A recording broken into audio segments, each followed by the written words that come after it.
Hello. जब आपको या किसी और को कोई काम करना पड़ता है, इसलिए नहीं कि आप वो काम करना चाहते हो, पर इसलिए कि वो काम आपके लिए ज़रूरत है, एक ज़िम्मेदारी है या एक मजबूरी है। जब हम हिंदी में कहते हैं ऐसा करना है या ऐसा करना पड़ता है, आप इंग्लिश सेंटेंस में लगाओगे हैव टू या हैज़ टू और साथ में वर्ब की फर्स्ट फॉर्म। हैव टू के साथ हम आई वी यू दे लगाएंगे। और चलिए इसके एग्जांपल्स देख लेते हैं। I have to clean the room, मुझे रूम साफ़ करना है। You have to clean the room, तुम्हें रूम साफ़ करना है। We have to clean the room, हमें रूम साफ़ करना है। They have to clean the room, उन्हें रूम साफ़ करना है। ही शी इट या किसी नाम के साथ हैज़ टू का यूज़ होगा। चलिए एक एग्ज़ाम्पल हैज़ टू के लिए भी देख लेते हैं। He has to clean the room, उसे रूम साफ़ करना है। She has to clean the room, उसे रूम साफ़ करना है। Neha has to clean the room, Neha को रूम साफ़ करना है।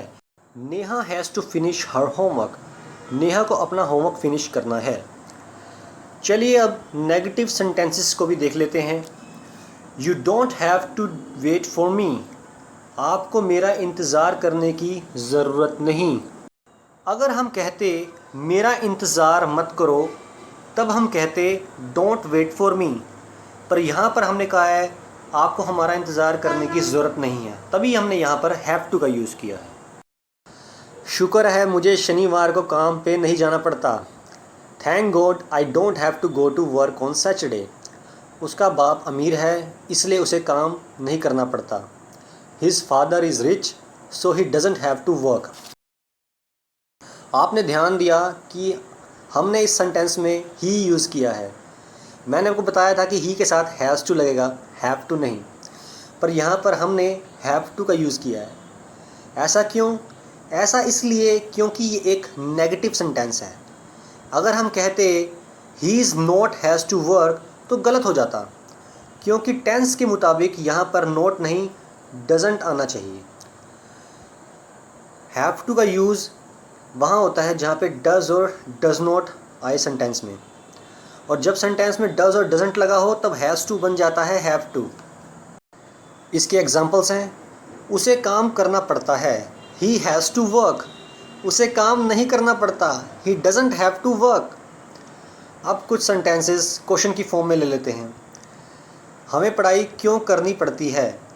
Why do we have to study, क्या मुझे बच्चों को स्कूल से लाना है? Do I have to get the kids from the school. जब आने वाले टाइम में आपको या किसी और को कुछ करना होगा या करना पड़ेगा, ऐसा करना होगा, ऐसा करना पड़ेगा, तब इस बात को इंग्लिश में कहने के लिए लगेगा will have to. I, you, we, they, he, she, it, इन सभी के साथ विल हैव टू लगेगा। चलिए इसके भी एग्जांपल्स देख लेते हैं। तुम्हें एक ना एक दिन शादी करनी पड़ेगी, you will have to marry one day. कोई भी वादा करने से पहले मुझे अपने पापा से बात करनी पड़ेगी, before making any promise I will have to talk to my father. अगर तुम अपना वज़न कम करना चाहते हो तो तुम्हें कम खाना होगा, if you want to lose weight then you will have to eat less। हम हिंदी में कई बार इस तरह भी बोलते हैं मुझे देखना पड़ेगा। जब हम कहते हैं मुझे देखना पड़ेगा, इसका मतलब ये नहीं होता कि मुझे अपनी आंखों से देखना पड़ेगा, तो हमारा मतलब होता है सोचना पड़ेगा, दिमाग लड़ाना पड़ेगा, ढूंढना पड़ेगा। इसके एग्जांपल्स हैं, मुझे देखना पड़ेगा कि मैं तुम्हारे लिए क्या कर सकता हूँ। I will have to see what I can do for you। मुझे देखना पड़ेगा कि मैं संडे को खाली हूँ कि नहीं। I will have to see if I am free on Sunday or not। तो ये थे आज का लेसन्स। अगर आपको ये लेसन अच्छा लगा तो प्लीज़ शेयर कीजिए और सब्सक्राइब कीजिए। Thank you.